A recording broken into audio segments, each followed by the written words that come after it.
बिस्मिल्लाहिर्रहमानिर्रहीम। अस्सलाम वालेकुम। उम्मीद है कि आप सब लोग खैरियत से होंगे, मज़े में होंगे, खुश होंगे। मेरी दुआ है कि अल्लाह आप लोगों को खुश रखे, आबाद रखे। मेरी चैनल को लाइक करे, सब्सक्राइब भी करे, अपने दोस्तों के साथ भी शेयर करे।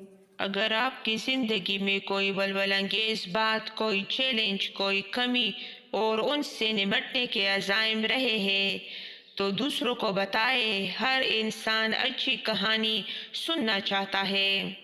इस उसूल के मुताबिक काम करते हुए मैंने फ़ैसला किया कि मैं इन किसानों को ये बताऊंगा कि मैंने अपनी ज़िंदगी में मुश्किलात पर कैसे काबू पाया है। मुझे लग रहा था कि मेरे सामीन इस हकीकत से आगाह नहीं है।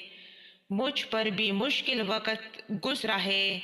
मेरे तारुफ से तो सिर्फ ये ज़ाहिर होता था कि मैं एक बेहद कामयाब इंसान हूँ, सीनियर मिनिस्टर हूँ, $2 करोड़ की बैनुल-अक़वामी तौर पर सराहे गए शाहकार क्रिस्टल क्रेटर और ख्वाब देखने वाला और उसे तामीर करने वाला हूँ। वो मुझे बेहद कामयाब इंसान ही समझ सकते थे। उन्हें ये नहीं बताया गया था कि मैं भी कभी इस तरह के रास्ते पर चला था जिस पर वो इस वक्त चल रहे थे।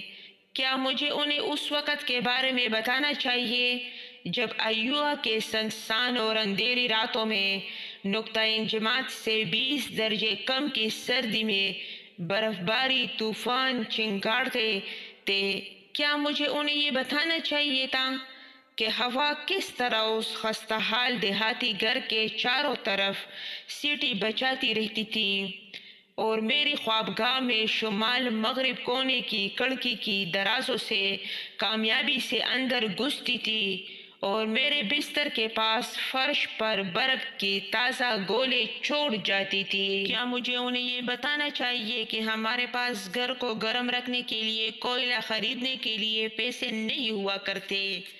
क्या मुझे उन्हें ये बताना चाहिए कि हम बगोले से जान बचाने के लिए किस तरह भागे थे? क्या मुझे उन्हें ये बताना चाहिए कि हमने किस तरह खौफनाक खुशहाली में खुद को जिंदा रखा था जब बारिश की कमी ने ज़मीन को झुलसा दिया था? वो कमी पैसे के बहाव में कमी से भी ज़्यादा तबाहकुन साबित हुई थी, जिसने बड़ी कसाद बाजारी के दौरान पहले ही अमेरिका के बासियों को परेशान किया हुआ था।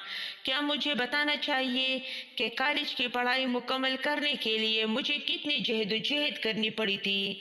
क्या मुझे अपने घर की लगी उस आग के बारे में बताना चाहिए जिसमें मेरा थोड़ा बहुत असबाब भी जल गया था? क्या मुझे उन्हें ये बताना चाहिए कि किस तरह मुझे चर्च शुरू करने के लिए जहदोजहद करना पड़ी जबकि मेरे पास सिर्फ $500 थे और वो भी एक अजनबी रियासत में जहाँ ना मेरा कोई दोस्त था, न रिश्तेदार, न कोई जायदाद थी, न किसी बरादरी का तावन? क्या मुझे उन्हें कैंसर के साथ अपनी बीवी की लड़ाई के बारे में बताना चाहिए, मोटरसाइकिल के हादसे में अपनी बेटी के बमुश्किल जिंदा बच जाने के बारे में, उसकी टांग काटे जाने के बारे में बताना चाहिए? क्या मुझे पिछले 3 साल की हमारी जहदोजहद के बारे में बताना चाहिए, कैसे हम कटी हुई टांग वाली नौउम्र लड़की को कामयाबी के साथ जिंदगी के दहारे में वापस लाए?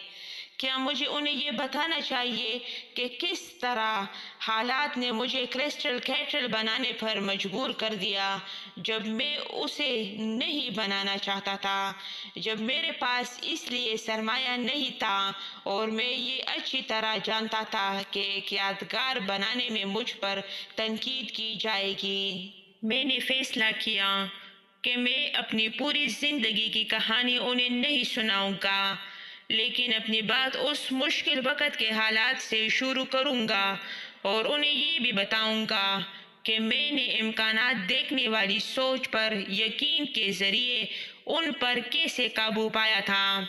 किसान की ज़िंदगी कभी आसान नहीं रही।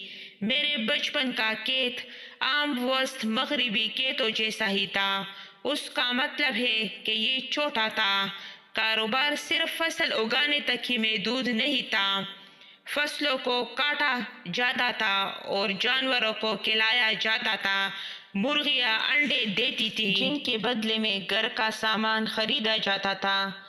گائے دریا کنارے چراگاہ میں چرتی تھی جہاں ہل چلانا بہت مشکل تھا۔ ہم گائے کا دودھ حاصل کرتے تھے، اسے بیچتے تھے۔ جب جانور پورے وزن کو پہنچ جاتے تو ہم انہیں بازار میں بیچ جاتے۔ ہمارے کھیت میں سال میں ایک فصل ہوتی تھی، یعنی ہم بہار میں مکئی بوتے تھے، خزاں میں اسے کاٹ لیتے تھے، گوداموں میں اکٹھا کرتے تھے اور جانوروں کو کھلانے کے لیے بچا لیتے تھے۔ سردی کے موسم میں تو بس خود کو کسی طرح زندہ رکھتے تھے، بہار کا انتظار کرتے تھے اور اس کے جلدی آنے کی دعا کرتے تھے۔ میرے والد نے اپنا کھیت تب خریدا تھا جب قیمتیں آسمان سے باتیں کر رہی تھی۔ زمین کی قیمتیں مسلسل بڑھ رہی تھی۔ میں اس کے کچھ ہی سال بعد 16 ستمبر 1926 کو پیدا ہوا۔